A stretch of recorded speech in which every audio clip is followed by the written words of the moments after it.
ঢুকে গেছে ভাই। দর্শক আমরা যেমনটি দেখানোর চেষ্টা করছি পুলিশের ব্যারিকেড ভেঙে কিন্তু আসলে শিক্ষার্থীরা কিন্তু আসলে ভুয়াবো স্লোগানে তারা পুলিশের ব্যারিকেড ভেঙে কিন্তু আসলে শিক্ষার্থীরা সচিবালয় দিয়ে কিন্তু আসলে তারা বঙ্গভবনের উদ্দেশ্যে যাচ্ছেন। তারা 5 জন প্রতিনিধি দেন, আমি নিজে নিয়ে যাচ্ছি।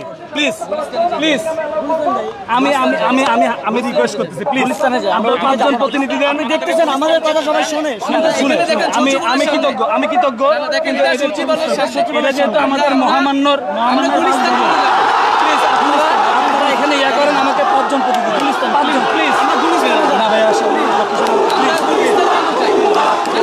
আমাদের কথা থাকে না, আমাদের কথা করে আমাদের আমরা পাঁচজন যাবো চলে আসবো, আমরা মিছিল পাঠিয়ে দিব।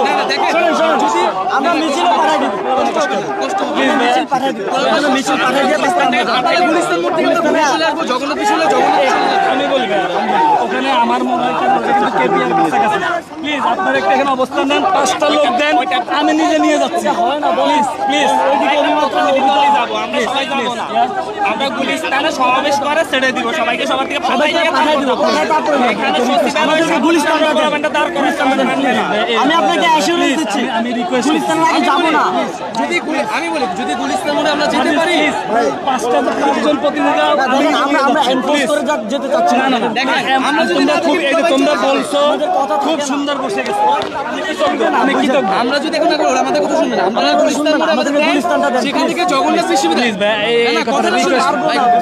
জগন্নাথ বিশ্ববিদ্যালয় গুলিস্তান থেকে চলে যেতে পারবে, আমরা এখান থেকে ক্যাম্পাসে চলে আসবো। গুলিস্তান আমাদের জন্য সবচেয়ে ভালো একটা অবস্থান থেকে আমরা নিজেরা ঘুরাই দিব, আমরা নিজেরাই ঘুরাই দিব। ওটা যাইতে পারবে, আপনারা গুলিস্তান তোমরাই করবা, ওরা নিজেরাই ঘুরে চলে যাবে। কিন্তু একটু প্লিজ আমার রিকোয়েস্ট, যদি ঘুরাইতে যান ঝামেলা হবে।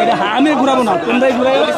আমি বলি এটা হাইলি প্রোটেক্টেড এরিয়া, মহামান্যর বাসভবন হাইলি প্রোটেক্টেড। যাব না, আমরা কেপিআই এরিয়াতে যাবই না। আপনি আপনার ঊর্ধ্বতন কর্মকর্তার সাথে কথা বলুন যে শিক্ষার্থীরা বঙ্গভবন যাবে না, আপনাদের কথা আমরা রাখছি, কিন্তু আমাদেরকে গুলিস্তান যেতে দিতে হবে। গুলিস্তান কোন পর্যন্ত? 0.0 মেন রোড আমরা ঘুরে দিতে পারছি, আমাদের নিয়ন্ত্রণে আছে, কিন্তু আপনারা যদি না দিতে দেন। দর্শক আপনারা দেখছেন পুলিশের ব্যারিকেড ভেঙে কিন্তু আসলে শিক্ষার্থীরা এগিয়ে আসছেন, পুলিশের ব্যারিকেড ভেঙে কিন্তু আসলে শিক্ষার্থীরা এগিয়ে আসছেন। আমরা যেমনটা আসলে দেখানোর চেষ্টা করছি।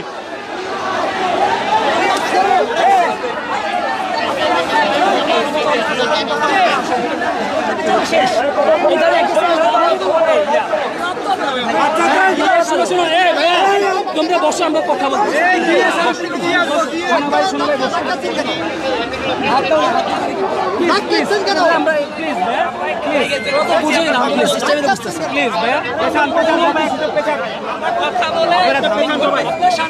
অবস্থান করেন, 10 জনের প্রতি টিম দেন আমাদেরকে। আপনারা কি চান আমরা ধাক্কা দেখি করে যাবো? না না না, আপনারা শান্তিপূর্ণভাবে যাইতে দিবেন। ওখানে যাওয়ার সুযোগ নেই। বঙ্গভবন যাবেন আপনারা, বঙ্গভবন যাবেন। আমরা তো আপনাদের প্রস্তাব না, আমরা গুলিস্তানে যাবো, আমরা নাহি তুমি আমরা গুলিস্তানে যাবো ভাই। আগে বসো, আগে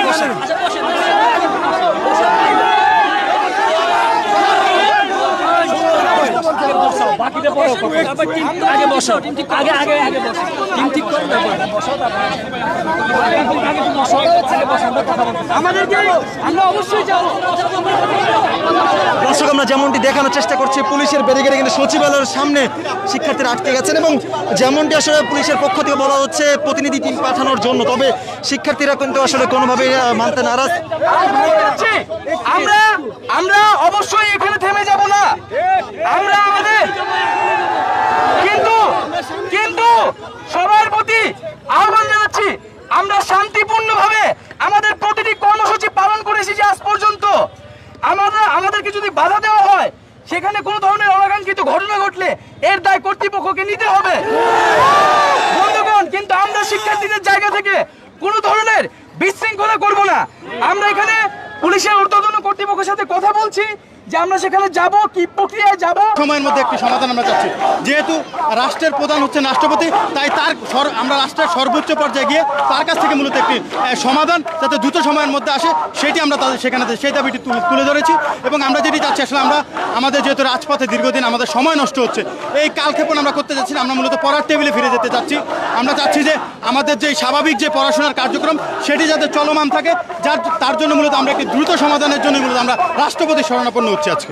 জানিয়ে রাখতে চাই যে আসলে সচিবালয়ের সামনে দিয়ে কিন্তু এসেই কিন্তু আসলে তারা এই গুলিস্তান 0 পয়েন্টে কিন্তু আসলে তারা বসে পড়েছেন এবং এখান থেকে আসলে 10 জনের একটি প্রতিনিধি টিম রাষ্ট্রপতি বরাবর একটি স্মারকলিপি দেবেন। এখান থেকে যে সেই পর্যন্ত কিন্তু আসলে এখন পর্যন্ত যেটি জেনেছি সেই পর্যন্ত তারা এখানে অবস্থান নেবেন। একই সাথে এখানে অবস্থান নেওয়ার ফলে রাজধানী গুলিস্তানে যে 0 পয়েন্ট থেকে যেই যান চলাচল যেগুলো রয়েছে সেগুলো কিন্তু আসলে এখন আপাতত বন্ধ রয়েছে।